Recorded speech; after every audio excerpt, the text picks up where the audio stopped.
Hello guys, आप सभी लोगों का एक बार फिर ऑनलाइन क्लासेस में स्वागत करते हैं। चलिए आज हम कंटिन्यू करने वाले हैं सीपीसी का ऑर्डर फर्स्ट के बारे में हम लोग यहाँ पे बात करेंगे आज। चलिए ज़रा ध्यान दीजिएगा ऑर्डर फर्स्ट पर। ये फर्स्ट शेड्यूल है, इसमें हम लोग ऑर्डर फर्स्ट को बात करेंगे, जिसमें वादों के पक्षकार से संबंधित बात की गई कि वादों में कौन कौन से पक्षकार होंगे उनके बारे में बताया गया। तो चलिए सीधे मैं आपको लेकर चलता हूँ ऑर्डर फर्स्ट पर। एक मिनट बस लाइन पर रहिएगा प्लीज़। वॉइस थोड़ा सा देख लीजिए, आवाज़ क्लियर है कि नहीं। Yes sir, clear.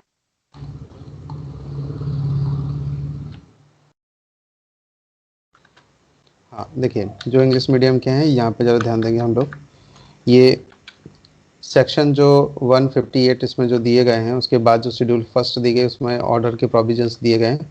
Order first में आप पढ़ेंगे यहाँ पर पार्टीज टू सूट्स, और इसमें जो हिंदी मीडियम के हैं वो लोग देखिए वादों के पक्षकार से संबंधित ये प्रोविजंस किए गए हैं ऑर्डर फर्स्ट में।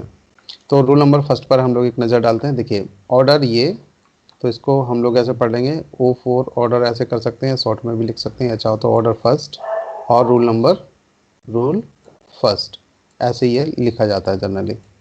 आप यहाँ पे ज़रा ध्यान दीजिएगा, वादियों के रूप में कौन संयोजित किए जा सकेंगे, वादी कौन कौन से लोग हो सकेंगे। कि जब कोई भी केस रजिस्टर्ड होता है तो यहाँ पे बात की जाती है कि वादी कौन कौन होंगे, जो केस करने वाले लोग हैं, प्लेंटिफ कौन कौन होंगे, उनके संबंध में ज़रा ध्यान दीजिएगा। वे सभी व्यक्ति वादियों के रूप में एक वाद में संयोजित किए जा सकेंगे। कौन कौन से होंगे, का में ज़रा ध्यान दीजिए। एक ही कार्य या संव्यवहार या कार्यों या संव्यवहारों की आवली के बारे में या उससे पैदा होने वाले अनुतोष पाने का अधिकार, उनमें संयुक्तता या पृथकता या अनुकल्पता वर्तमान होना अभिकथित है। तो देखिए यहाँ क्या कह रहे हैं कि एक ही कार्य या संव्यवहार या कार्यों या संव्यवहारों की आवली।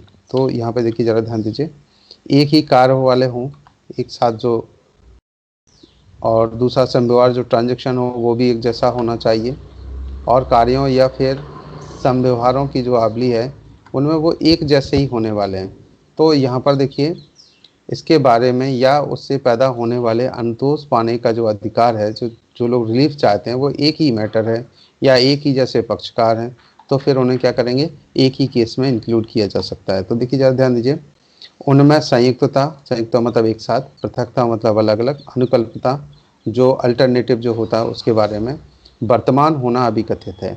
और कौन से लोग होंगे जो एक ही केस में संयोजित किए जा सकते हैं एक साथ, यदि ऐसे व्यक्ति पृथक पृथक बाद लाते तो विधि का या तथ्य का सामान्य प्रश्न पैदा होता। जैसे मान लीजिए एक ही कॉलेज में सभी लोग पढ़ते हैं, और मान लीजिए कोई विवाद होता है, यानी कि एग्ज़ाम्स का कोई प्रॉब्लम क्रिएट हो जाता है कि ऑनलाइन एग्ज़ाम्स कॉलेज में नहीं हो पाए किसी कारणवश, या कनेक्टिविटी नहीं हुई, तो सभी बच्चों का नुकसान हो गया। तो अब एक बच्चा अगर कॉलेज कोर्ट में जाएगा तो बाकी के बच्चे भी धीरे धीरे करके कोर्ट में चले जाएंगे। तो मैटर क्या है, सभी का एग्ज़ाम रिलेटेड। तो क्या क्या कोर्ट क्या करेगा, जितने भी सभी वादी जो हैं वो एक ही हैं, प्रतिवादी भी एक ही हैं, तो यहाँ पर उनको एक साथ एक ही केस में इंक्लूड कर दिया जाएगा। ये मैटर क्लियर हो गया सभी को। एक बार जल्दी से ओके बताओ सर। रूल नंबर फर्स्ट का। ठीक है, आप ज़रा ध्यान दीजिए। जो लोग इंग्लिश मीडियम के हैं वो भी थोड़ा सा ध्यान देंगे। यहाँ पर ऑर्डर नंबर फर्स्ट पे हैं, आप पढ़ रहे हैं यहाँ पर पार्टीज टू सूट के बारे में। यहाँ पर देखिए who may be join as plaintiff, plaintiff के रूप में कौन कौन से लोग ऐड किए जा सकते हैं। तो देखिए ज़रा ध्यान दीजिएगा, all persons may be join in one suit as plaintiff where a any right to relief in respect of, जो राइट टू रिलीफ है उसके संबंध में, और arising out of the same act और ट्रांजैक्शन, अगर सेम एक्ट और same transaction है, और सीरीज ऑफ एक्ट्स और transaction is alleged to exist in such person whether jointly, severally or an alternative। Next B point पर एक नज़र डालिए। बी पॉइंट पर कह रहे हैं if such person brought separate suit any common question, अगर कॉमन क्वेश्चन है भले उसके लिए सेपरेट सेपरेट सूट लाया गया है ऑफ लॉ, और फैक्ट वुड अराइज, और कोई फैक्ट जो अराइज होता है वो भी कैसा है, सेम है, तो इस कंडीशन में यहाँ पर इन पार्टीज़ को एक साथ इंक्लूड किया जा सकता है। आप पढ़ रहे थे order number first, rule number first. Order number first और रूल नंबर फर्स्ट। ठीक है, क्लियर है गाइस इतना। अगला जरा ध्यान दीजिए, यहाँ रूल नंबर सेकेंड पर हम नजर डालते हैं। यहाँ पर power of court to order separate trial. Court को ये पावर है कि अगर वो चाहे तो सेपरेट ट्रायल भी कर सकते हैं। कौन सा पढ़ रहे हैं? ऑर्डर नंबर फर्स्ट और रूल नंबर 2। आप देखिए, जरा ध्यान दीजिएगा, where it appear to the court that any joinder of plaintiff may embarrass or delay the trial. अगर ऐसा कोर्ट को लगता है कि किसी व्यक्ति को जोड़ने से, जो प्लेंटिफ है उसको ऐड करने से यहाँ पर या तो एम्ब्रेस हो सकता है और या फिर यहाँ पर डिले हो सकता है ट्रायल में, तो क्या होगा? ऑफ सुट द कोर्ट में put the plaintiff to their election और ऑर्डर सेपरेट ट्रायल। तो क्या कर सकते हैं? सेपरेट ट्रायल के लिए भी वो आदेश दे सकता है। Make such other order as may be expanded. जैसा कोर्ट को ठीक लगता है इस आधार पर कोर्ट कर सकता है। अगर कोर्ट को लग रहा है कि किसी पक्षकार को जोड़ने से केस में अननेसेसरी डिले हो सकता है या कोई उलझाने वाला कोई ऐसा मैटर आ सकता है जिसकी वजह से न्याय के हित में फर्क पड़ सकता है, तो कोर्ट ऐसा डिसीजन ले सकता है, कोर्ट ऐसा आदेश भी दे सकता है। जो हिंदी मीडियम के हैं वो भी थोड़ा सा ज़्यादा ध्यान दीजिएगा। यहाँ पे पृथक विचारण का आदेश करने की न्यायालय की शक्ति कैसे कब करेंगे? यहाँ पे देखिए, जरा ध्यान दीजिए। जहाँ न्यायालय को यह प्रतीत होता है कि वादियों के किसी संयोजन से वाद के विचारण में कोई उलझन हो सकती है, कोई विलंब हो सकता है, वहाँ न्यायालय वादियों से निर्वाचन करने को कह सकेगा या पृथक विचारण का या ऐसा आदेश दे सकेगा जो कोर्ट समीचीन समझे। मतलब कोर्ट को जो लगे वैसा वो आदेश दे सकता है। और दूसरा, वादियों से भी कह सकते हैं कि हाँ, इसमें थोड़ा सा इस व्यक्ति को ऐड करने से थोड़ा सा विलंब भी हो सकता है और केस में उलझन भी हो सकती है, जिसको सॉर्ट आउट होने में समय लग सकता है। हाँ, अगर पक्ष का वादी जो तैयार हो जाते हैं तो फिर उसको उसमें ऐड किया जा सकता है। अदरवाइज कोर्ट कह सकता है कि अलग से इनको केस रजिस्टर्ड किया जाना चाहिए। रूल नंबर 3 पर एक नजर डालिए। यहाँ पर हम बात कर रहे हैं प्रतिवादियों के रूप में कौन संयोजित किए जा सकेंगे, प्रतिवादी कौन होंगे। तो जैसे हम लोग वादियों के बारे में पढ़ रहे थे वैसे हम यहाँ पर प्रतिवादियों के बारे में भी बात करेंगे। तो प्रतिवादी कौन होते हैं? देखो, एक तो जो केस जिसने की लगाया हुआ है उसको हम लोग वादी या फिर प्लेंटिफ कह सकते हैं, और जिसके अगेंस्ट में किया गया है उसको हम लोग यहाँ पर प्रतिवादी यानी कि डिफेंडेंट कह सकते हैं। ठीक है, तो ये दो लोग होंगे। तो अब यहाँ पर हम लोग रूल नंबर 3 में फर्स्ट और 2 में, जो रूल नंबर फर्स्ट और 2 थे, इसमें आपने पढ़ा वादियों के बारे में, और प्रतिवादियों के बारे में हम पढ़ेंगे रूल नंबर 3 और 3A में। अब जरा यहाँ पे ध्यान दीजिएगा, में हम लोग बात करेंगे प्रतिवादियों के रूप में कौन संयोजित किए जा सकेंगे। वे सभी व्यक्ति प्रतिवादियों के रूप में एक बाद में संयोजित किए जा सकेंगे जहाँ पर का, जैसे कि आपने वहाँ वादी के बारे में पढ़ा था, सेम वही लाइनें यहाँ पर भी हैं। एक ही कार्य हो, संव्यवहार हो या कार्यों या संव्यवहारों की आवली के बारे में, या उससे पैदा होने वाले अनुतोष पाने का कोई अधिकार, उनके विरुद्ध संयुक्तता या पृथकता अनुकल्पता वर्तमान होना अभिकथित है। तो ऐसे लोग जिनके अगेंस्ट में एक ही जैसा मैटर सभी के अगेंस्ट में रजिस्टर्ड किया गया हो, तो उन सबको एक ही केस में इंक्लूड किया जा सकता है। खा नंबर पर जरा ध्यान दीजिएगा। यदि ऐसे व्यक्तियों के विरुद्ध पृथक पृथक वाद लाए जाते तो विधि या तथ्य का सामान्य प्रश्न पैदा होता, यानी कि या तो लॉ का लॉ ऑफ क्वेश्चन जो होता या फैक्ट का कोई क्वेश्चन होता, तो वो एक जैसा होता। जैसे कि वही केस वाला, जैसे कोर्ट में अभी कॉलेज वाला जो एग्जांपल दिया हुआ था कि एक ही कॉलेज कोई अगर एग्ज़ाम करवा रहा है तो बाकी पूरी इंडिया में एक साथ एग्ज़ाम होना था, पर वो कॉलेज कंडक्ट नहीं करा पाया, कुछ सर्वर की प्रॉब्लम आ गई। तो इनके लिए अगर ये स्टूडेंट एक कोर्ट में जाएगा, फिर दूसरा भी जाएगा, फिर तीसरा भी जाएगा, तो इसमें जो प्रतिवादी होंगे तो वो यहाँ कॉलेज को और जो बोर्ड एग्ज़ाम करवा रहा था, चाहे वो यूनिवर्सिटी हो या कोई बोर्ड हो, और या फिर कोई भी इंस्टीट्यूशन हो सकता है जो एग्ज़ाम कंडक्ट करवाने वाली कोई भी संस्था हो सकती है, उसमें अगर ऐसा था तो उनके अगेंस्ट में जाएंगे। तो प्रतिवादी तो वही होगा सेम। तो प्रतिवादी यहाँ कौन? कॉलेज, बोर्ड, यूनिवर्सिटी, ये तीनों है। तो भले ही वो एक बच्चा अगर यहाँ पार्टी बनाए, चाहे दूसरा बनाए, चाहे तीसरा बनाए, अलग अलग करके बना रहे हैं, पर तीनों को ही एक साथ बनाया जा रहा है। तो यहाँ पे क्या करेंगे कोर्ट? इन तीनों को, कॉलेज को, बोर्ड को, यूनिवर्सिटी को, सेम मैटर पर जब सेम पक्षकार हैं तो एक ही केस में इनको इंक्लूड किया जा सकता है। आप पढ़ रहे थे यहाँ पर रूल नंबर 3। अब यहाँ पे जरा ध्यान दीजिएगा रूल नंबर 3A में। जहां प्रतिवादियों के संयोजन से उलझन या विचारण में विलंब हो सकता है, जहां जो प्रतिवादी हैं और उनको अगर ऐड करने से किसी मैटर में कोई उलझन हो सकती है, कोई विलंब हो सकता है, वहाँ पृथक विचारण का आदेश देने की शक्ति। तो वहाँ पर कोर्ट क्या कर सकता है, अलग बोल सकता है कि इनको अलग से सुनवाई का अवसर दिया जाना चाहिए, अलग से इनको आदेश दे सकता है कि इनकी सुनवाई अलग की जाए। तो देखिए यहाँ पे रूल में क्या लिखा हुआ है, जहाँ न्यायालय को यह प्रतीत होता है कि प्रतिवादियों के संयोजन के बाद के विचारण में उलझन या विलंब हो सकता है, वहाँ न्यायालय पृथक विचारण का आदेश या ऐसा आदेश दे सकेगा जो न्याय के हित में समीचीन हो। तो ये कोर्ट के ऊपर डिपेंड करता है कि न्याय के हित में जो उसे ठीक लगता है, या तो अलग से विचारण कर सकता है, या अलग से टाइम दे करके भी कर सकते हैं, या अलग से न्यू केस के लिए भी यहाँ पे बात की जा सकती है। तो जैसा कोर्ट को ठीक लगता है न्याय के हित में, वैसा यहाँ पे किया जा सकता है। आप पढ़ रहे थे रूल नंबर 3A। जो लोग इंग्लिश मीडियम के हैं वो भी थोड़ा सा इस पर नजर डाल लीजिएगा एक बार। आप रूल नंबर 3 में यहाँ पर पढ़ रहे थे who may be join as defendant. Defendants को कैसे ऐड किया जा सकता है उनके बारे में हम बात करेंगे। तो all persons may be join in one suit as defendants bear.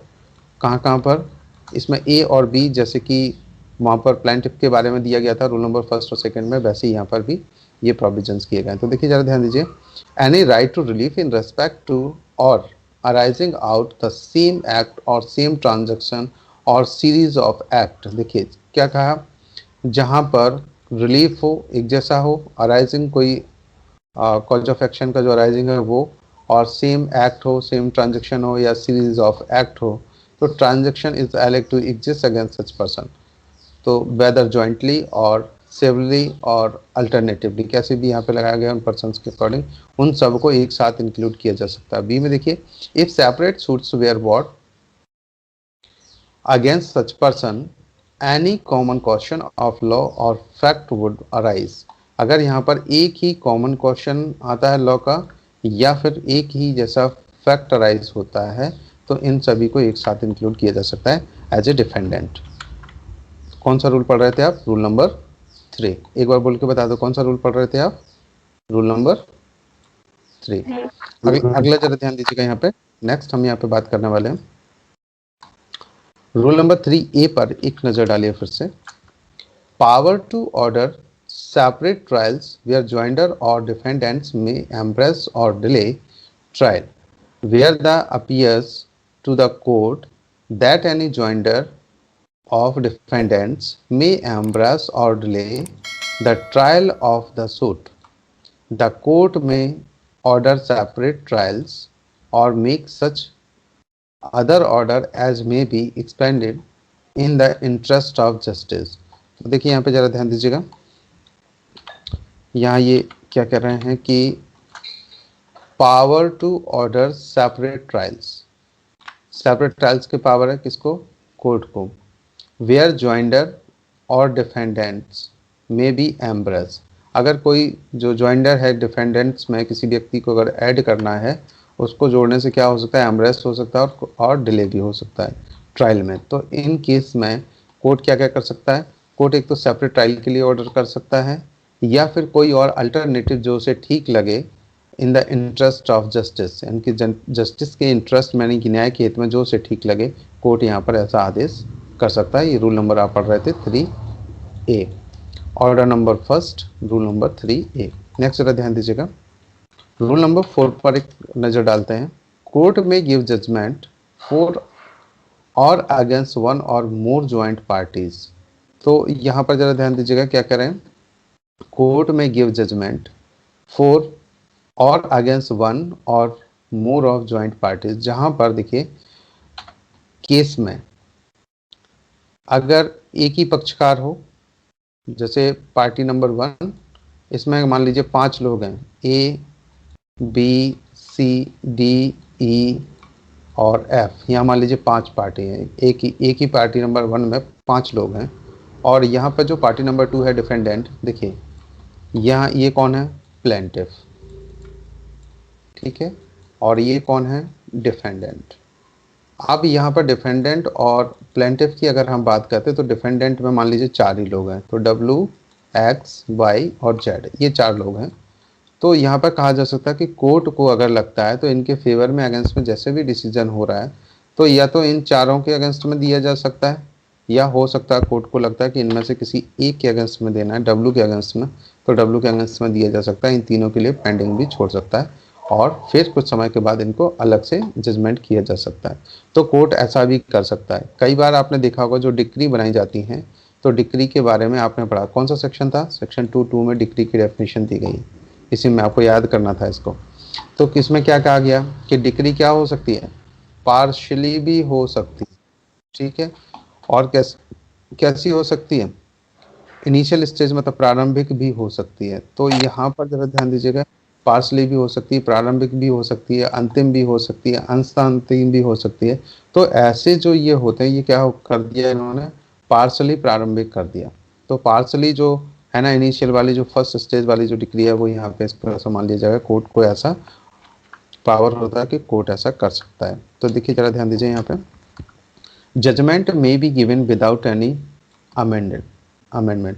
तो यहाँ पर देखिए ए नंबर में, फॉर सच वन और more of the plaintiff as may be found to be entitle to relief, जहाँ पर कोई भी केस जहाँ किया गया प्लेंटिफ की तरफ से और वहाँ पे फाउंड होते हैं, मतलब ऐसा प्रतीत होता है कि एक या बहुत सारे लोग रिलीफ के लिए दिखाई पड़ते हैं या मिलते हैं। तो कैसे बात करेंगे यहाँ, for such relief as he और they may be entitle to, तो जितने लोग उसमें इंटाइटल हैं उनके लिए वो डिसीजन कर सकता है। बी में ज़रा ध्यान दीजिएगा, अगेंस्ट सच वन और more of the defendant as may be found, जहाँ एक डिफेंडेंट हो या अधिक डिफेंडेंट हो वहाँ पर, to be liable according to their respective liabilities.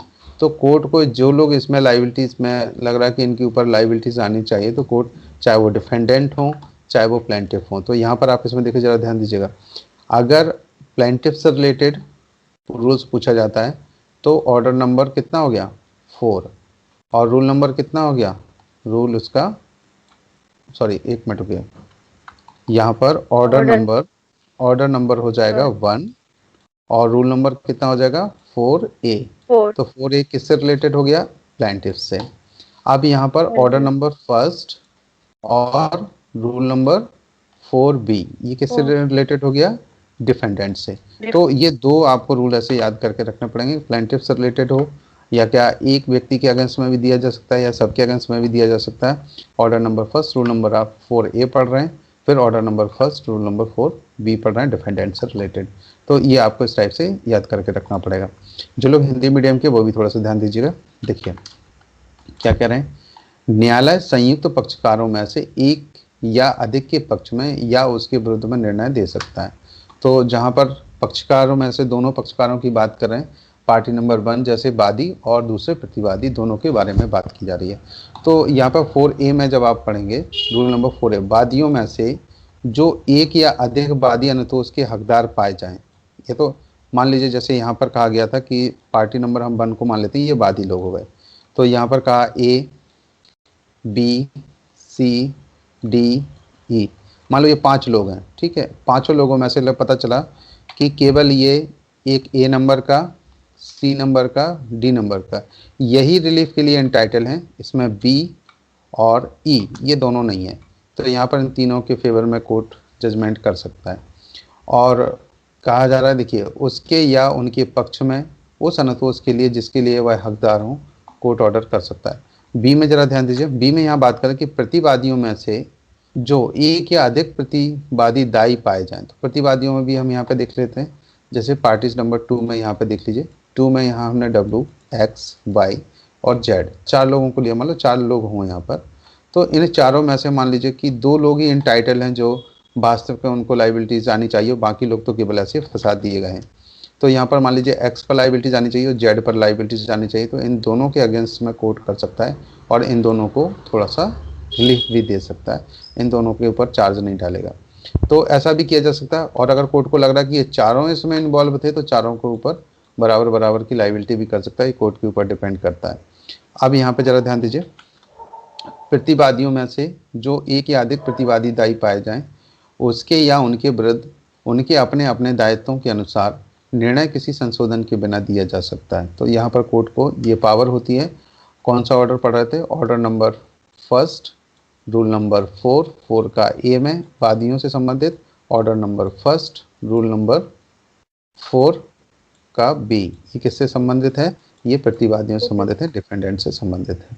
इतना क्लियर हो गया? इससे किसी को कोई क्वेश्चन तो नहीं पूछना है? नहीं? चलो अब अगला जरा ध्यान दीजिएगा। नेक्स्ट यहाँ पे रूल नंबर 5 पर एक नजर डालिए।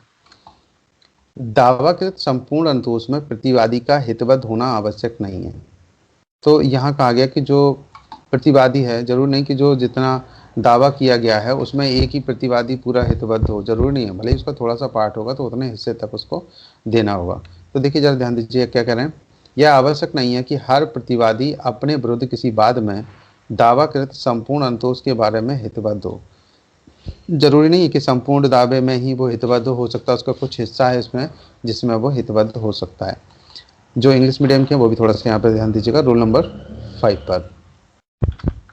यहाँ बात कर रहे हैं defendant need not to interested in all the relief claim.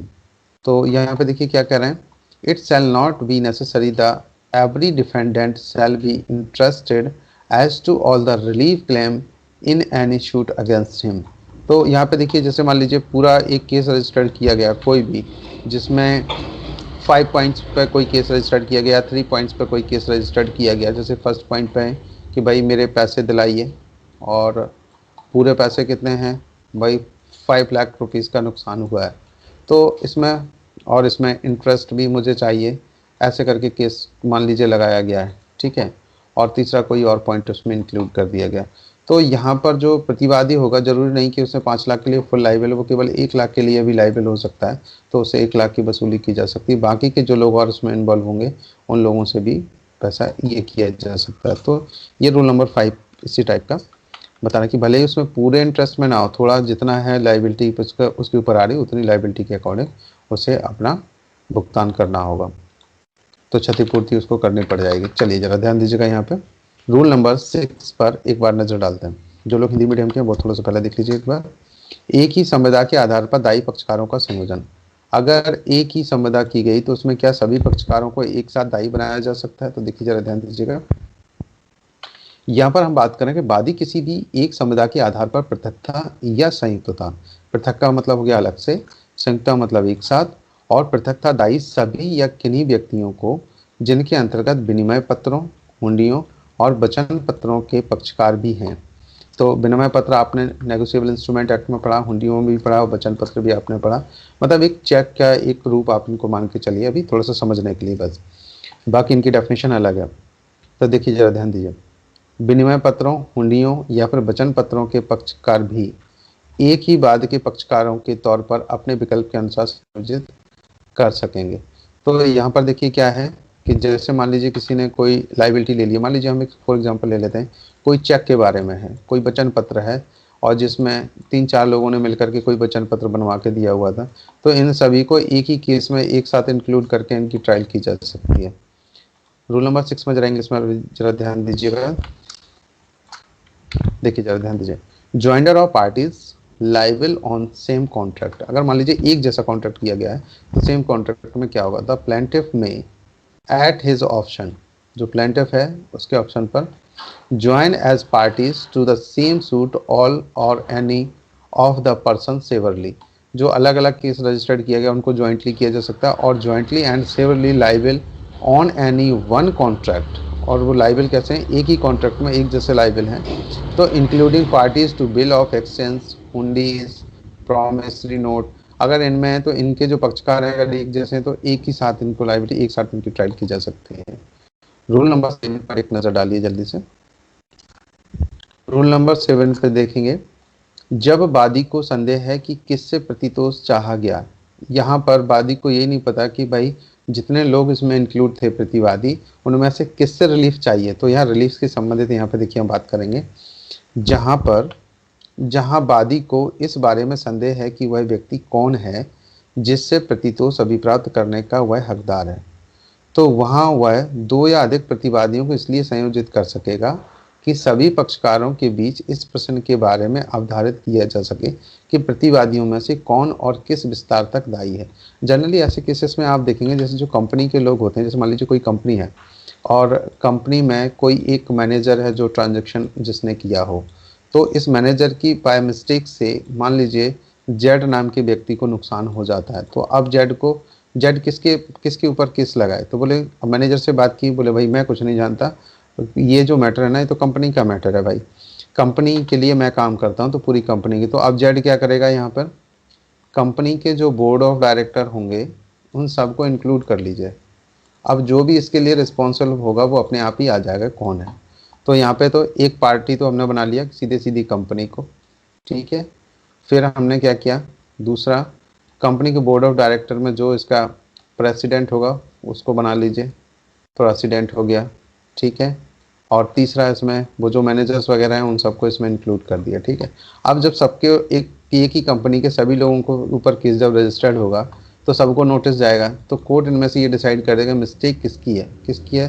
तो ये लोग सब अपने आप को बचाने के लिए वो व्यक्ति सामने आ जाएगा, जैसे मान लीजिए इस मैनेजर की गलती थी, ये तो मान नहीं रहा है, तो फिर कोर्ट यहाँ पे इसको मनवा देगा कि हाँ भाई तुमने मिस्टेक की है, इसलिए तुम्हें ही इसकी भरपाई करनी होगी, और इस टाइप से कर सके। कंपनी का है तो फिर कंपनी को भरपाई करनी होगी, तो सभी लोगों के उसके डिडक्ट हो करके उसको अमाउंट मिल जाता है। तो रूल नंबर 7 पर देखिए जरा, इंग्लिश में भी देख लेते हैं। When plaintiff in doubt from whom redress is to be sought।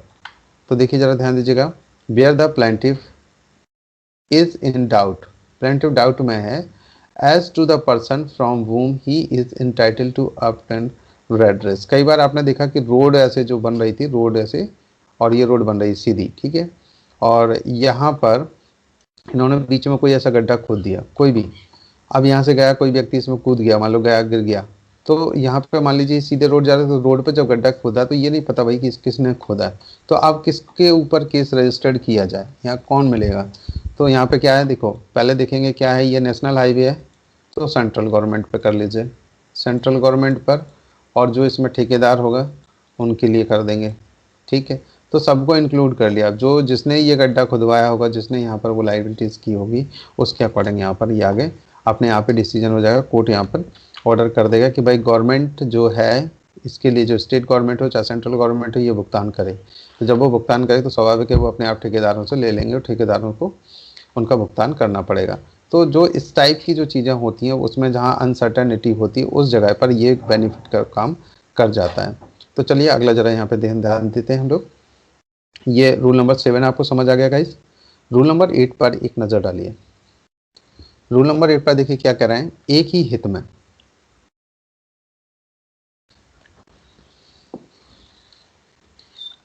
Rule number 8 पर देखिए एक बार, एक ही हित में सभी व्यक्तियों की ओर से एक व्यक्ति वाद ला सकेगा या प्रतिरक्षा कर सकेगा। जैसे मान लीजिए कई लोगों के यहाँ पर वो होते हैं कि एक से लेकर के 4-5 लोग वादी हैं। पार्टी नंबर 1 में हमने यहाँ पर प्लेंटिफ की बात कर ली, ए बी सी डी, मान लो 4 लोग हैं यहाँ पर। तो इन चारों की तरफ से ये चारों लोग कोर्ट में जाएं, या इनमें से कोई एक, तो बी चाहे तो बी अकेला यहाँ पे केस रजिस्टर करवा सकता है इन सब की तरफ से। वैसे ही यहाँ पे जरा ध्यान दीजिए, अगर पक्षकार नंबर हम 2 की बात करते हैं, प्रतिवादियों की बात करते हैं, यहाँ पर भी डब्ल्यू एक्स वाई जेड, या मान लीजिए 4 लोगों को यहाँ पे इंक्लूड किया गया है। तो इन चारों में से, अगर जरूरी नहीं है कि ये चारों कोर्ट में अपीयर हों, इनमें से कोई भी एक आकर के एक डेट पर वाई आ गया, एक डेट पर एक्स आ गया, एक डेट पर डब्ल्यू आ गया, एक डेट पर जेड आ गया, सिविल मैटर में ऐसा किया जा सकता है, पर क्रिमिनल में ऐसा नहीं है। क्रिमिनल में सबकी अपीयरेंस कंपलसरी होती है, और अगर किसी कारणवश नहीं आ सकते हैं तो उन्हें रिलीफ भी थोड़ा सा दिया जाता है। मान लीजिए कोई बीमार हो गया या कुछ ऐसा है तो ऐसी कंडीशन में उनको एग्जाम्प्ट किया जा सकता है। हाँ, महिलाओं को विशेष छूट है कि हाँ उनको डेट पर आने से एग्जाम्प्ट किया जा सकता है, उनकी जगह जो उनके जो एडवोकेट हैं वो उनकी डेट को फॉलो कर सकते हैं, वहाँ पर अटेंड कर सकते हैं। तो देखिए ज़रा ध्यान दीजिए, रूल नंबर 8 पर एक नज़र डालते हैं। एक ही हित में सभी व्यक्तियों की ओर से एक व्यक्ति वाद ला सकेगा या प्रतिरक्षा कर सकेगा। प्रतिरक्षा कौन करता है? डिफेंडेंट। और वाद कौन लाता है? प्लेंटिफ। आप जरा ध्यान दीजिए यहाँ पर 8 का सब रूल नंबर 1 पर एक नज़र डालते हैं यहाँ पर। तो देखिए, जहाँ एक ही वाद में एक ही हित रखने वाले बहुत से व्यक्ति हैं, केस भी एक ही है और मैटर भी एक ही है, तो वहाँ पे क्या होगा? का नंबर पर जरा ध्यान दीजिएगा। देखिए, इस प्रकार हितबद्ध सभी व्यक्तियों की ओर से या उनके फायदे के लिए न्यायालय की अनुज्ञा से ऐसे व्यक्तियों में से एक या अधिक व्यक्ति वाद ला सकेंगे। तो किसकी? न्यायालय की इसके लिए परमिशन लेने की। ऐसे नहीं अपने मन से ही कर ले कि हम 4 लोग हैं तो एक इस डेट पे चला जाएगा, एक अगले डेट पे चला जाएगा, न्यायालय की परमिशन लेनी होगी कि सर इन सबको एग्जाम कर दिया जाए, इनकी जगह से मैं यहाँ पर अकेले यहाँ पर डेट पर आता रहूँगा। तो कोर्ट को अगर ठीक लगता है कि हाँ अगर ऐसा हो सकता है और इनको रिलीफ मिल सकती है सिविल मैटर में, तो बिल्कुल ऐसा किया जा सकता है। या उनके विरुद्ध वाद लाया जा सकेगा, या भी ऐसे बाद में प्रतिरक्षा कर सकेंगे, चाहे वो वादी हो या प्रतिवादी हो, दोनों में ही ऐसी सिचुएशन में ऐसे केस रजिस्टर्ड किया जा सकता है। और न्यायालय की परमिशन से कोई भी एक व्यक्ति वहाँ पर डेट पर आकर के केस को अटेंड कर सकता है।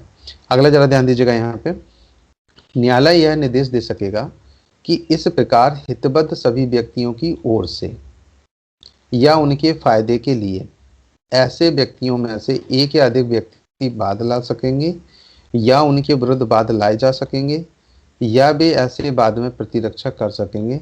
अगर न्यायालय को ठीक लगता तो न्यायालय ऐसा निर्देश दे सकेगा। तो देखो यहाँ पर रूल नंबर आप कौन सा पढ़ रहे थे, 8, और इसका सब रूल कौन सा है, फर्स्ट। फर्स्ट का आपने काम में जो ए है, ए में पढ़ा कि न्यायालय की परमिशन से ऐसा किया जा सकता है, और दूसरे में न्यायालय ने परमिशन दे दी है।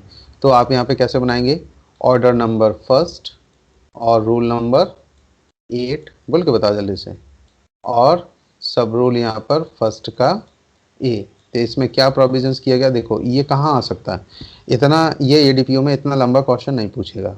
सिविल जज में भी जनरली ऐसे नहीं पूछेंगे। सिविल जज में भी कितना पूछेगा, केवल वो ऑर्डर नंबर फर्स्ट और रूल नंबर 8। तो इतना ऐसा आपको देखने को मिल सकता है सिविल जज सीजे फर्स्ट में, अभी तक ऐसे ही आता रहा है। हाँ, स्टैंडर्ड और ज़्यादा बढ़ा दिया तो ऐसा किया जा सकता है जैसा आप ये देख रहे हैं। ये जनरली जो एडीजी का एग्ज़ाम होता है उसमें ऐसा पूछा जा सकता है। अगर आपको डीपली नॉलेज है या इंटरव्यू में भी ऐसे क्वेश्चन किए जाते हैं तो आप वहाँ बता सकते हैं। Order number first rule number 8 का सब रूल फर्स्ट ए के अकॉर्डिंग ऐसा है कि न्यायालय की परमिशन से लोग ऐसा कर सकते हैं कि कोई भी अप्रियंस से छूट पा सकता है, रिलीफ पा सकता है, और एक व्यक्ति यहाँ पर अटेंड कर सकता है डेट पे। तो बोले कहाँ लिखा है ये रूल नंबर 8 में लिखा हुआ है ऑर्डर नंबर फर्स्ट के। तो ऐसा बताया जा सकता है। तो ये स्टैंडर्ड के अकॉर्डिंग अगर आप ऐसे तैयारी करेंगे तो स्वाभाविक है ये वाला क्वेश्चन आपका ऑटोमेटिक ही आप आसानी से सॉल्व कर पाएंगे। चलिए यहाँ पे सब रूल नंबर 2 पर एक नज़र डालते हैं। न्यायालय ऐसे प्रत्येक मामले में जहां उपनियम 1 के अधीन अनुज्ञा निर्देश दिया गया, उपनियम 1 आपने जस्ट ऊपर पढ़ा हुआ अभी, इस प्रकार हितबद्ध सभी व्यक्तियों को या तो व्यक्तिगत तामील कराकर, हर व्यक्तियों को एक एक करके तामील कराई जाए, जहां व्यक्तियों की संख्या या किसी अन्य कारण से ऐसी तामील युक्तियुक्त रूप से साध नहीं है, वहां लोक विज्ञापन द्वारा, जहां मान लीजिए ऐसे बहुत सारे लोग हैं, 100 200 500 1000 या पूरी एक तरह के पूरे शहर उसमें इन्वॉल्व हो गया, तो ऐसे सभी लोगों को पर्टिकुलर एक एक लोगों को समन या वारंट नहीं भेजा जा सकता। तो यहाँ पे ऐसे सिचुएशन के लिए क्या करेंगे, न्यूज़पेपर या न्यूज़ में कोई भी एक कॉमन ऑर्डर निकाल दिया जाएगा, ऐसे कॉमन सभी के लिए। तो ये ऐसा मान लिया जाएगा कि सभी लोगों को कल ऐसा होगा। तो इस टाइप से भी विज्ञापन किया जा सकता है। लोक विज्ञापन जैसे न्यूज़पेपर वगैरह है, इस टाइप से निकाला जा सकता है। न्यूज़ चैनल को भी दिया जा सकता है। जैसा भी न्यायालय हर एक मामले में निर्दिष्ट करे, वादी के संस्थित किए जाने की सूचना वादी के खर्चे पर देगा। हाँ, और ज़रा ध्यान दीजिए, जो जिसने केस रजिस्टर्ड करवाया है यहाँ पर, तो प्रतिवादियों को समन जो भेजे जाएंगे या ऐसी इन्फॉर्मेशन जो सार्वजनिक की जा रही है उसके लिए जो खर्चा आएगा वो पहले कौन देगा, तो ये जो इन्फॉर्मेशन दी जा रही है वो वादी के खर्चे पे होगा। मतलब जिसने केस रजिस्टर्ड किया उसमें भले ही बाद में वो केस जीत जाए और इसके लिए क्लेम करे तो प्रतिवादियों को देना पड़े, लेकिन स्टार्टिंग में जो केस रजिस्टर्ड करता है उसी को इन खर्चों का वहन करना होता है। चलिए सब रूल नंबर 3 पर एक नज़र डालिए। यहाँ पे आप लोग सुन पा रहे हैं क्या, थोड़ा सा प्लीज कंफर्म कर दीजिए। Hello, yes sir. हाँ वॉइस थोड़ा सा बता दीजिएगा, नहीं पता चला कि हम पढ़ाते गए फिर पता नहीं चला। चलिए जरा ध्यान दीजिएगा, इसमें सब रूल नंबर 3 पर एक नजर डालिए। कोई व्यक्ति जिसकी ओर से या जिसके फायदे के लिए उपनियम 1 के अधीन कोई बात संस्थित किया जाता है, कोई भी कहाँ पर जो उपनियम 1 ऊपर पढ़ा गया उसके अनुसार कोई बात, तो ऐसे बाद में प्रतिरक्षा की जाती तो स्वाभाविक के डिफेंडेंट आएंगे, उस बाद में पक्षकार बनाए जाने के लिए न्यायालय को आवेदन कर सकेगा। तो डिफेंडेंट में जितने लोग हैं जो प्रतिरक्षा करते हैं, और अगर किसी का नाम इंक्लूड नहीं है तो उनको यहाँ पर ऐड भी किया जा सकता है। अगला जो रूल हम 9 पढ़ने वाले हैं उसी में जॉइंटर और मिस जॉइंटर के बारे में बात की गई है। अगले ऑर्डर में अगले रूल में हम यहाँ पे पढ़ेंगे। चलिए इसका रूल नंबर 4 पर एक नज़र डालिए। आदेश 23 के नियम 1 के उपनियम 1 के अधीन जो ऑर्डर 23 है उसके अकॉर्डिंग ऐसे बाद में दावे के किसी भाग का परित्याग नहीं किया जाएगा, कोई भी दावे का त्याग नहीं किया जाएगा। और उस आदेश के नियम 1 के उपनियम 3 के अधीन ऐसे बाद का प्रत्यारण भी नहीं किया जाएगा। अच्छा, और उस आदेश के नियम 3 के अधीन ऐसे बाद में कोई करार, समझौता या तुष्टि अभिलिखित नहीं की जाएगी। अच्छा, वहाँ समझौता भी नहीं होगा, ध्यान दीजिएगा। कौन सा ऑर्डर? ऑर्डर नंबर 23 और रूल नंबर फर्स्ट में, और उसका जो उपनियम है 3 के अकॉर्डिंग। जहाँ तक कि न्यायालय ने इस प्रकार हितबद्ध सभी व्यक्तियों को उपनियम 2 में विनिर्दिष्ट रीति से सूचना वादी के खर्चे पर ना दे दी गई हो। तो अगर यहाँ पर इंफॉर्मेशन नहीं दी गई है तो यहाँ पर कोर्ट क्या नहीं कर सकता है? देखो, कहा गया कि कोई एग्रीमेंट भी नहीं करा सकता, समझौता भी नहीं करा सकता, और तुष्टि के लिए, मतलब किसी का अगर नुकसान हुआ तो उसकी पूर्ति के लिए भी यहाँ तुष्टि कहा जाता है उसको। और कोई भी ऐसी अभिलिखित नहीं की जाएगी। कब तक? जब तक कि ऐसे जितने लोग भी उनको सूचना वादी के खर्चे पर ना दे दी गई हो। ठीक है, इतना क्लियर है क्या? अगर हम ऑर्डर नंबर, ये ऑर्डर 23 को एक बार देखते हैं तो इस पर एक बार नजर डाल लीजिएगा जरा थोड़ा सा।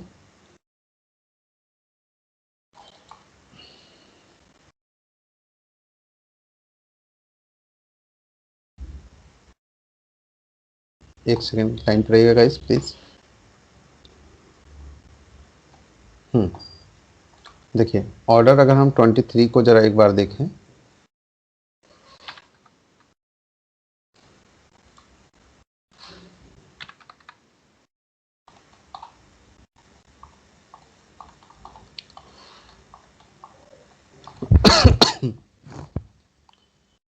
चलिए ये देखिए।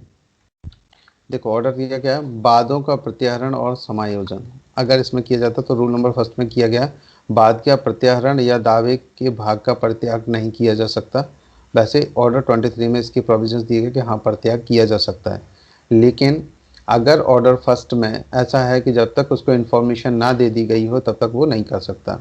और यहाँ रूल नंबर 3 में क्या लिखा है? बाद में समझौता भी नहीं किया जा सकता। तो ऑर्डर 3 के अकॉर्डिंग जो यहाँ पे हम लोग पढ़ रहे थे, ये देखिए जरा ध्यान दीजिए, इतनी सी बात क्लियर हो गई क्या आपको? ऑर्डर 23 नियम 1 के उपनियम 1 के अधीन क्या कह रहे हैं? किसी भाग का ना तो परित्याग किया जाएगा और ना ही कोई करार कराया जाएगा, ना ही कोई समझौता कराया जाएगा, ना ही कोई तुष्टि कराई जाएगी। कब तक? जब तक उपनियम जो 2 बताया गया ऊपर जो आपने पढ़ा है उसके अनुसार सूचना वादी के खर्चे पे ना दे दी गई हो। तो देखिए, कोई भी केस जब रजिस्टर्ड होता है सिविल का, इसको सिंपल, अब इसको थोड़ा सा लेंदी मत समझिए, इसको थोड़ा सा सिंपल समझिए। जैसे पक्षकार 1 ने कोई केस रजिस्टर्ड किया 2 पर, तो फिर क्या होगा?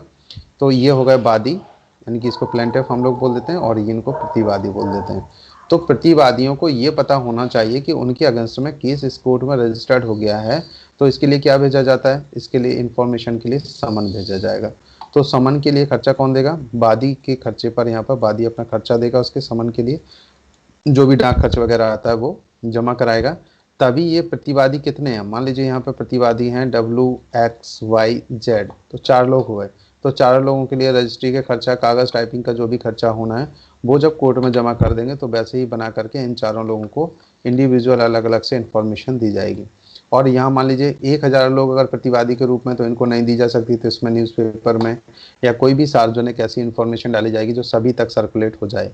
तो इसके लिए जो भी खर्चे होंगे वो वादी के खर्चे पे किए जाएंगे। इसके बाद ही यहाँ पर कोई भाग अगर परित्याग किया जा रहा है, उसको छोड़ा जा रहा है, तो या कोई समझौता कराया जा रहा है, तभी हो सकता है। अगर ये इन्फॉर्मेशन नहीं दी गई और ये समन सर्कुलेट नहीं हुआ है तो यहाँ पे नहीं किया जा सकता।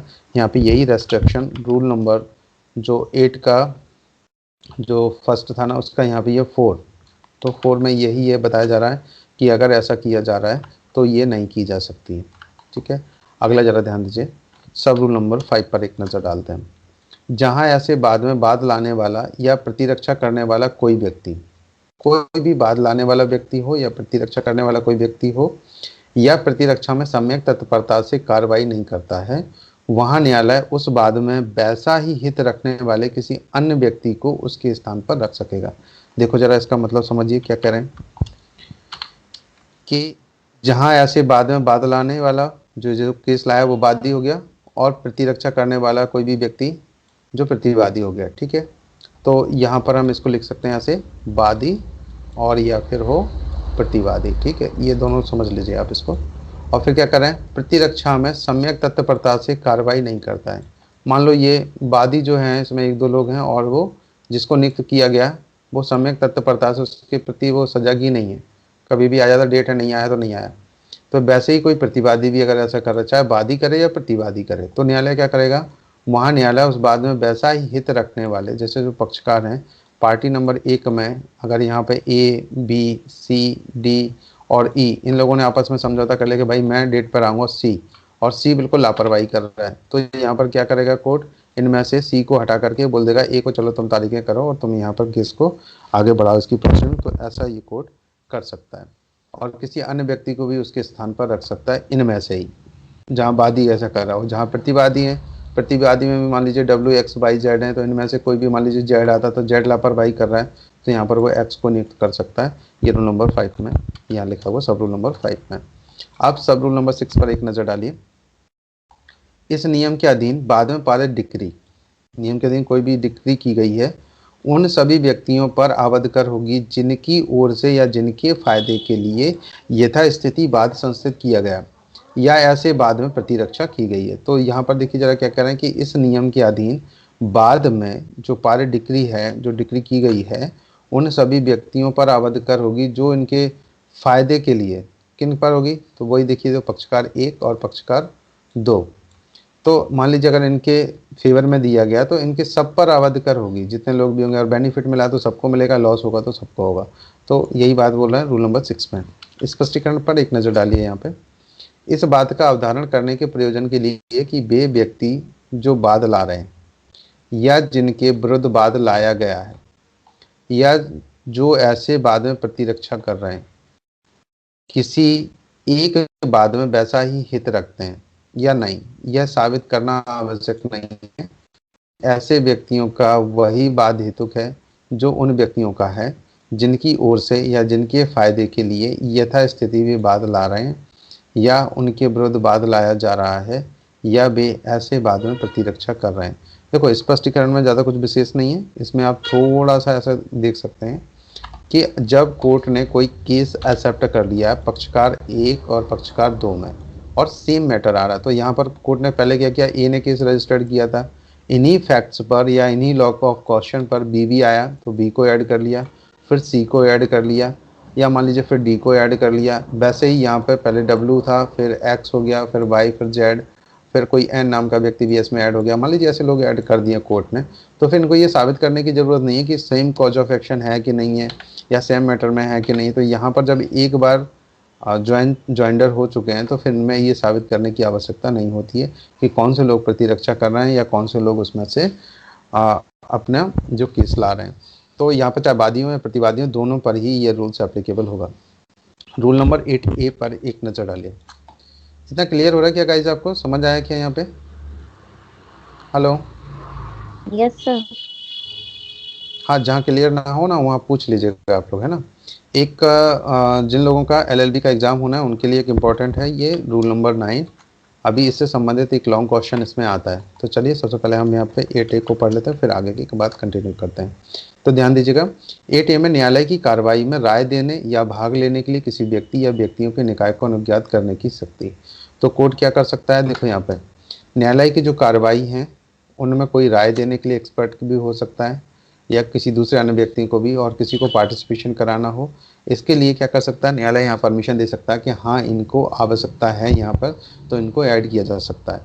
तो कैसे उनको परमिशन दी जा सकती है, जैसे कोई एक्सपर्ट है, हैंड राइटिंग का एक्सपर्ट है या कोई भी और दूसरे लोग हैं जो उस क्षेत्र में विशेष ज्ञान रखते हैं, तो ऐसे लोगों को कार्रवाई में अगर कोई राय लेनी है उनसे, जैसे डॉक्टर्स हैं उनसे राय लेनी है किसी बारे में, या कोई साइंटिस्ट है कोई ऐसा मैटर आता तो उनमें वो राय लेने के लिए ऐसे व्यक्तियों को इंक्लूड कर सकते हैं, परमिशन दे सकते हैं। ये कोर्ट को पावर होती है। कौन सा रूल पढ़ रहे हैं आप? 8A। ये रूल नंबर 8A है और ऑर्डर नंबर कौन सा है? फर्स्ट। आप जरा ध्यान दीजिएगा यहाँ पे, देखिए क्या कह रहे हैं। यदि वाद का विचारण करते समय न्यायालय का यह समाधान हो जाता है कि कोई व्यक्ति या व्यक्तियों का निकाय, कोई एक व्यक्ति भी हो सकता है, कोई ग्रुप का भी हो सकता है, ऐसी विधि के प्रश्न में हितबद्ध है जो किसी बाद में प्रत्यक्षता या सार्था विवाद है। अब मान लीजिए कोई आदमी ऐसा इंक्लूड है, कोई ग्रुप इंक्लूड है जो केवल इंडिविजुअल भी हो सकता है या ग्रुप में भी हो सकता है और उसमें कहीं ना कहीं इंक्लूड है, तो ऐसे लोगों को न्यायालय परमिशन दे सकता है कि हाँ इनको भी केस में ऐड किया जाए। और ऐसे व्यक्ति या व्यक्तियों के निकाय को जो उस विधि के प्रश्न पर अपनी राय देने के लिए अनुज्ञात करना लोकहित में आवश्यक समझे, या फिर कोई एक्सपर्ट हो जो अपनी राय दे सकता है उस मैटर पे, वो तो वह ऐसे व्यक्ति या व्यक्तियों के निकाय को ऐसी राय देने के लिए बाद की कार्रवाइयों में ऐसे भाग लेने के लिए अनुज्ञात कर सकेगा जो न्यायालय उसे निर्दिष्ट करे। तो यहाँ पर क्या कर सकते हैं, ऐसे लोगों को कोर्ट वहाँ पर परमिशन दे सकता है। एक इम्पॉर्टेंट जो रूल है यहाँ पे, ये 9 वाला, जरा ध्यान दीजिएगा, इससे कई बार क्वेश्चन पूछा जाए कि कुसंयोजन और असंयोजन को ऐड करने का ज्वाइंडर और मिस ज्वाइंडर क्या होता है, इसके बारे में डिस्क्रिप्शन दीजिए। तो ऑर्डर नंबर आप कौन सा पढ़ रहे हैं, ऑर्डर नंबर आप फर्स्ट और रूल नंबर 9। तो इससे रिलेटेड एक ये क्वेश्चन आता है, और ये जिन लोगों का एलएलबी का एग्जाम होना है वो लोग थोड़ा सा इसकी तरफ ध्यान दीजिएगा, लॉन्ग क्वेश्चन एक आने के चांसेस हैं। कोई भी वाद पक्षकारों के कुसंयोजन या असंयोजन के कारण विफल नहीं होगा। क्या कह रहे हैं कि किसी को गलत तरीके से, अगर जैसे पक्षकार नंबर 1 में वैसे ए और बी और सी को इंक्लूड होना चाहिए था, लेकिन यहाँ पर डी और ई को ज़बरदस्ती ऐड कर दिया है, तो इस कारण से ये केस विफल नहीं होगा और न्यायालय हर बाद में विवादग्रस्त विषय का निपटारा वहाँ तक कर सकेगा जहाँ तक उन पक्षकारों के जो उसके वस्तुतः समक्ष हैं अधिकारों और हितों का संबंध है। तो कहा जाएगा, देखो जो पार्टी नंबर फर्स्ट और पार्टी नंबर 2 पे भी यही एप्लीकेबल होगा, जैसे W X Y Z, और कई बार तो और जोड़ दिया O P Q, इन लोगों को भी ऐड कर दिया। तो इनमें से क्या है, इनको ऐड करना चाहिए कि नहीं करना चाहिए, वास्तविक इनका कोई ऐड का, और इन लोगों को 4 लोगों का फिर भी लोगों ने इनको ऐड कर दिया। तो कोर्ट क्या करेगा, इनको बाद में मिस ज्वाइंडर करके इनको रिमूव भी कर सकता है केस में से। तो जब ऐसी सिचुएशन होती है तो इन सिचुएशन में यहाँ पर जो कुसंयोजन इनको कहा जाता है, तो ऐसी सिचुएशन में इनको हटाया जा सकता है। दूसरा, तो इनकी सुनवाई किसकी करेगा, तो कोर्ट क्या, यहाँ पर जो रूल नंबर 9 है इसके अकॉर्डिंग यहाँ पर देखिए, विवादग्रस्त विषय का जो मैटर है, इनमें से जैसे मान लीजिए ए उपस्थित हो रहा है, बी उपस्थित हो रहा है, यहाँ पे सी उपस्थित हो रहा है, यहाँ पे डब्ल्यू हो रहा है, एक्स हो रहा है, वाई हो रहा है, तो इनके संबंध में भी कोर्ट केवल डिसाइड कर सकता है, बाकी लोगों को छोड़ भी सकता है। जो प्रेजेंट नहीं हो रहे हैं उनको वो छोड़ करके इन लोगों से संबंधित यहाँ पे केसेस वो सुनवाई कर सकता है उनके मैटर्स पर, और उन्हें रिलीफ भी दे सकता है। इनमें से जैसा डिसीजन उसको ठीक लगे वैसा कर सकता है। पर परंतु में जरा यहाँ पे ध्यान दीजिएगा, परंतु इस नियम की कोई भी बात किसी आवश्यक पक्षकार के असंयोजन को लागू नहीं होगी। मान लीजिए कोई जो आवश्यक पक्षकार है, मैन उसका जो है, उस पर ये लागू नहीं होगा। यहाँ पे देखिए क्या कह रहे हैं कि कोई भी बात इसमें, तो उसको ही हटा दिया जाए, उसी जब उसी को हटा देंगे तो फिर केस चलेगा कैसे। तो मैन जो व्यक्ति होगा उसको ना तो हटाया जा सकता है, ना ही उसको बार बार से हटा दिया जोड़ दिया बोले ऐसे काम नहीं हो पाएगा इसमें। तो ये रूल नंबर 9 था। अब चलिए ज़रा ध्यान दीजिए, यहाँ पर रूल नंबर 10 पर एक नज़र डालिए। गलत वादी के नाम से अगर कोई वाद रजिस्टर्ड कर दिया जाए, कोई केस रजिस्टर्ड कर दिया जाए, तो उस सिचुएशन में क्या होगा। तो आप देखिए समझिए, अगर किसी व्यक्ति को जो ऐसा वादी है और गलत नाम से ही कर दिया है, तो क्या उस पर केस चलेगा, क्या उसमें संशोधन हो सकता है, जल्दी से बताइए क्या हो सकता है क्या। हो सकता है, जैसे मान लो बात चिंटू के के किसी ऊपर भी केस प्रक्रम पे हो सकता है। जैसे मान लीजिए किसी चिंटू के ऊपर केस रजिस्टर्ड करना था और नाम उसमें पिंटू लिख गया है, तो क्या उसमें अब केस में क्या करेंगे, दूसरा केस रजिस्टर्ड किया जा सकता है या उसी को फिर और आगे बढ़ाया जाए, कैसे किया जा सकता है, कुछ आया समझ में नहीं। चलो रूल नंबर हम लोग यहाँ पे 10 को इसी तरह से पढ़ लेते हैं, एक बार देखिए जल्दी से। सर प्रोसीडिंग के दौरान किया जा सकता है, अगर सही कारण बताया जाए, रीजनेबल कारण होगा और हाँ। कोर्ट इससे संतुष्ट होती है तो फिर किया जा सकता है बात के किसी भी प्रक्रम पर। अच्छा देखिए जरा ध्यान दीजिए क्या कह रहे हैं, गलत वादी के नाम से अगर केस रजिस्टर्ड हो गया है, तो रूल नंबर आप 10 पढ़ रहे हैं, सब रूल नंबर फर्स्ट में यहाँ पे जरा नजर डालिए। जहाँ कोई वादी के रूप में गलत व्यक्ति के नाम से संस्थित किया गया, या जहाँ यह संदेहपूर्ण है कि वह वही वादी के नाम से संस्थित किया गया है, वहाँ यदि बाद के किसी भी प्रकरण में न्यायालय का यह समाधान हो जाता है कि बाद सदाविक भूल से संस्थित किया गया है, कोर्ट को अगर ये पता चलता है तब, और विवाद में के वास्तविक विषय के अवधारण के लिए ऐसा करना आवश्यक है, तो वह ऐसे निबंधनों पर जो वह न्याय संगत समझे बाद के किसी भी प्रक्रम में किसी अन्य व्यक्ति को वादी के रूप में प्रतिस्थापित किए जाने या जोड़े जाने का आदेश दे सकेगा। तो कौन सा आप पढ़ रहे थे? Order number first rule number 10 का सब रूल नंबर फर्स्ट के अकॉर्डिंग ऐसा किया जा सकता है। तो बिल्कुल मैडम आप सही बोल रहे थे। ये देखिए कहाँ पे लिखा हुआ है, तो आप यहाँ पर ऐसे बता सकते हैं कि ऑर्डर नंबर ये जो फर्स्ट था और रूल नंबर 10 का फर्स्ट के अकॉर्डिंग ऐसा किया जा सकता है कि गलत व्यक्ति के नाम से अगर वादी किसी ने केस रजिस्टर्ड किया है तो अगर कोर्ट को लगता है कि इसमें चेंज करना चाहिए तो वो कर सकता है। दूसरा, सब रूल नंबर 2 पर एक नज़र डालिए। यहाँ पर न्यायालय पक्षकारों का नाम काट सकेगा या जोड़ सकेगा? तो बिल्कुल न्यायालय ऐसा कर सकता है, पक्षकारों का नाम भी जोड़ सकता है और काट भी सकता है। तो देखिए जरा ध्यान दीजिएगा, न्यायालय कार्रवाइयों के किसी भी प्रक्रम में या तो दोनों पक्षकारों में से किसी के आवेदन पर दोनों पक्षकारों में से किसी के आवेदन पर करे या उसके बिना और ऐसे निबंधनों पर जो न्यायालय को न्याय संगत प्रतीत हों, वह यह आदेश दे सकेगा कि वादी के रूप में या प्रतिवादी के रूप में अनुचित तौर पर संयोजित किसी भी पक्षकार का नाम काट दिया जाए और किसी व्यक्ति का नाम जिसे वादी या प्रतिवादी के रूप में संयोजित किया जाना चाहिए था या न्यायालय के सामने उसकी उपस्थिति बाद में के अंतर्वर्लित सभी प्रश्नों का प्रभावी तौर पर और पूरी तरह न्याय निर्णय और निपटारा करने के लिए न्यायालय को समर्थ बनाने की दृष्टि से आवश्यक हो तो जोड़ दिया जाए। तो यहाँ कहा गया कि अगर जिसकी आवश्यकता है, जिसको वास्तविक पक्षकार के रूप में होना चाहिए, तो उसको जोड़ा जा सकता है, और जिसको वास्तविक में हटा दिया जाना चाहिए, जो गलत तरीके से ऐड हो गया है, तो उसे कोर्ट के द्वारा उसे हटाया भी जा सकता है। आप पढ़ रहे हैं यहाँ पर order number first rule number 10 और 10 का कितना है, रूल नंबर 10 का सब रूल 2। चलो इसमें ऐसा लिखा है कि किसी व्यक्ति का नाम भी काटा जा सकता है। अब सब रूल नंबर 3 पर जरा ध्यान दीजिएगा, कोई भी व्यक्ति वाद मित्र के बिना वाद लाने वाले वादी के रूप में अथवा उस वादी के जो किसी निर्योग्यता के अधीन है वाद मित्र के रूप में उसकी सहमति के बिना जोड़ा जाएगा। तो देखिए वाद मित्र, अगर कोर्ट को लगता है कि इस व्यक्ति को वाद मित्र की आवश्यकता है, कोई भी डिजेबिलिटी है, जैसे कोई व्यक्ति मेंटली डिसऑर्डर हो और उसके अगेंस्ट में मान लीजिए चाहे वो वादी हो या प्रतिवादी, उसके जब उसको कोर्ट में अपीयर होना तो उसके लिए एक वाद मित्र की आवश्यकता होगी, तो कोर्ट यहाँ अपने मन से भी उसे ऐड कर सकता है, उसे जोड़ा जा सकता है। सब रूल नंबर 4 पर एक नज़र डालिए। जहाँ प्रतिवादी जोड़ा जाए वहाँ वाद पत्र का संशोधन किया जाना। तो जो प्लेंट बनाएगा उसको यहाँ पर जोड़ा जाएगा। प्लेंट कौन से उसमें पढ़ा था हमने ऑर्डर में, जल्दी से बताओ, ऑर्डर नंबर 7 में प्लेंट पढ़ा हुआ है।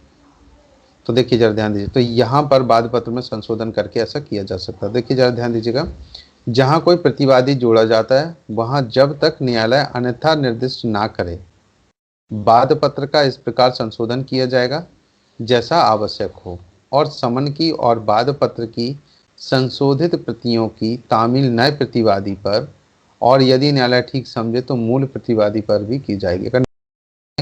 कि देखिए जब यहाँ संशोधक कोई प्रतिवादी जोड़ा गया और उसके बाद कोर्ट को लगता है कि हाँ जो प्रतिवादी पहले के हैं उन पर भी इसकी तामील की जानी चाहिए, तो उनको भी एक कॉपी भेज सकता है कोर्ट, और दूसरा जो यहाँ नया प्रतिवादी जोड़ा गया उसको तो कॉपी भेजी ही जाएगी, कंपलसरी है। पर जो मूल प्रतिवादी है उसको भेजा जाना ना भेजा जाना न्यायालय के सेल्फ डिस्क्रिप्शन पर डिपेंड करता है कि वो भेजे या ना भेजे, उनके स्वविवेक पर निर्भर करता है। सब रूल नंबर 5 पर एक नज़र डालिए। इंडियन लिमिटेशन एक्ट 1877 की धारा 22 के उपबंधों के अधीन रहते हुए प्रतिवादी के रूप में जोड़े गए किसी भी व्यक्ति के विरुद्ध कार्रवाई समन की तामील पर ही प्रारंभ की गई समझी जाएगी। तो अगर किसी व्यक्ति को यहाँ पर जोड़ा गया तो ऐसा मान लिया जाएगा कि जो कार्रवाई है ना वो समन की तामील पर ही ऐसा किया गया। अगला जरा ध्यान दीजिएगा, यहाँ पे रूल नंबर 10A पे 10A पर एक नज़र डालते हैं। न्यायालय की उसको संबोधित करने के लिए किसी प्लीडर से अनुरोध करने की शक्ति। अब देखिए अगर जिसके पास एडवोकेट नहीं है और वो कोर्ट में चला जाता है तो उस सिचुएशन में क्या होगा, तो कोर्ट उसे क्या अपना प्लीडर नियुक्त करेगा। तो बिल्कुल कोर्ट यहाँ पर किसी प्लीडर को नियुक्त करने के आदेश भी दे सकता है। तो देखिए ज़रा ध्यान दीजिए यहाँ पे कैसे है। इसमें आपने पैरालीगल सर्विसेज वगैरह के बारे में शायद पढ़ा हो, लीगल एड के बारे में पढ़ा हो, तो उसमें ये प्रोविजंस दिए गए हैं कि अगर किसी भी पक्षकार के पास ऐसा नहीं है तो उसको एडवोकेट प्रोवाइड किया जा सकता है। देखिए ज़रा ध्यान दीजिएगा यहाँ पे, यदि किसी वाद या कार्रवाई में विवाद विषय पर न्यायालय के विनिश्चय का किसी हित पर प्रभाव पड़ना संभव है और उस पक्षकार का जो ऐसा हित रखता है जिसका इस प्रकार प्रभावित होना संभव है, किसी प्लीडर द्वारा प्रतिनिधित्व नहीं किया जाता है, तो अगर कोई उसका एडवोकेट नहीं है तो न्यायालय स्वविवेकानुसार प्लीडर से अनुरोध कर सकेगा कि वह ऐसे हित के बारे में उसे संबोधित करे, कि जब तक वहाँ पर एडवोकेट कोर्ट को संबोधित नहीं करेगा तो कोर्ट अपने आप से डायरेक्ट डिसीजन नहीं कर सकता बिना सुनवाई के। इतना क्लियर है क्या? कहाँ लिखा हुआ है? रूल नंबर 10A में। ऑर्डर कौन सा पढ़ रहे हो आप? जल्दी से बताओ। Order number order first, rule number 10A। ठीक है। अब जरा ध्यान दीजिए यहाँ पर रूल नंबर 11 पर एक नजर डालिए। वाद का संचालन, जो केस है उसका संचालन कैसे किया जाएगा? न्यायालय किसी वाद का संचालन ऐसे व्यक्ति को सौंप सकेगा जिसे वह ठीक समझे। तो कोर्ट को जो ठीक लगता है कि न्याय के हित में ठीक है तो उनको वैसे सौंपा जा सकता है। रूल नंबर 12 पर एक नजर डालिए।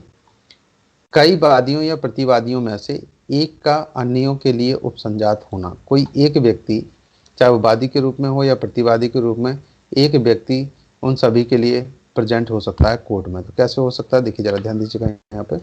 सब रूल नंबर फर्स्ट पर एक नजर डालिए। जहाँ एक से अधिक वादी हैं वहाँ उनमें से किसी एक या अधिक को उनमें से कोई अन्य व्यक्ति किसी भी कार्रवाई में या अन्य के लिए उपसंजात होने, अभिवचन करने या कार्य करने के लिए प्राधिकृत कर सकेगा। और उसी प्रकार से जहाँ एक से अधिक प्रतिवादी हैं वहाँ उनमें से एक या अधिक को उनमें से कोई अन्य प्रतिवादी किसी भी कार्रवाई में उस अन्य के लिए उपसंजात होने, अभिवचन करने या कार्य करने के लिए प्राधिकृत कर सकेगा। तो किसी भी एक व्यक्ति को, चाहे वो वादी की तरफ से हो चाहे वो प्रतिवादी की तरफ से हो, उनमें से किसी एक व्यक्ति को अधिकृत किया जा सकता है। सब रूल नंबर 2 पर एक नज़र डालिए। वह प्राधिकार लिखित रूप में होगा और उसे देने वाले पक्षकार द्वारा हस्ताक्षरित भी होगा। तो और न्यायालय में फाइल किया जाएगा कि इनकी सबकी तरफ से ये पावर ऑफ डेलीगेशन वाला हो गया। तो जैसे नॉर्मली हमने देखा कि पावर ऑफ डेलीगेशन को कैसे कर देते हैं, ये पावर ऑफ अटॉर्नी के द्वारा भी ऐसा किया जाए। तो लेकिन नॉर्मली यहाँ पे चाहो तो आवेदन के अनुसार कोर्ट की परमिशन से ऐसा किया जा सकता है। अब देखिए ये रूल नंबर 13 पर ध्यान दीजिएगा। असंयोजन या कुसंयोजन के बारे में आक्षेप यानी कि ऑब्जेक्शन की बात करें कि किसी भी व्यक्ति को जब जोड़ा गया या उसको हटाया गया वहाँ से, तो उसके बारे में ऑब्जेक्शन कब तक किया जा सकता है, कैसे किया जा सकता है। तो देखिए जरा ध्यान दीजिएगा यहाँ पे रूल नंबर 13 पर एक नजर डालिए। असंयोजन या कुसंयोजन के बारे में आक्षेप।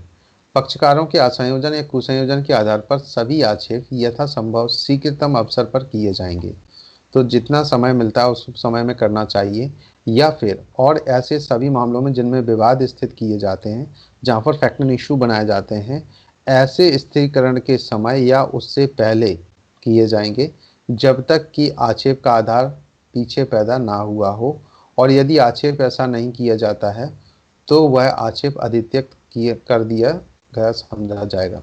अगर जैसे मान लीजिए यहाँ पर ये बोल रहे हैं कि अगर कोई किसी व्यक्ति को ऑब्जेक्शन होता है, जैसे मान लीजिए कोर्ट में किसी व्यक्ति को ऐड किया गया किसके लिए, उस केस में, तो इसके ऑब्जेक्शन कब होगा भाई? नेक्स्ट डेट पे कर लीजिए। नेक्स्ट डेट पर भी आप नहीं कर पाए तो कब? जब फैक्ट एंड इशू बनने से पहले पहले ही उनको ऑब्जेक्शन कर देना चाहिए। अगर नहीं कर रहे हो तो ऐसा मान लिया जाएगा कि अब आपने अपना ऑब्जेक्शन करने का अधिकार खो दिया। यही सेम कंडीशन प्रतिवादियों के लिए भी है। तो उम्मीद है कि ये आपने ऑर्डर नंबर फर्स्ट आपने पढ़ा, जिसमें रूल नंबर फर्स्ट से लेकर के 13 तक दिए गए थे। उम्मीद है कि आप सभी लोगों को समझ आया होगा। क्लियर है क्या गाइज? किसी को इससे रिलेटेड कोई क्वेश्चन हो तो बताइए, पूछना है क्या? पहले तो ये बताइए कि समझ में आया क्या पूरा ये ऑर्डर नंबर फर्स्ट? इसमें कोई दिक्कत तो नहीं है किसी को?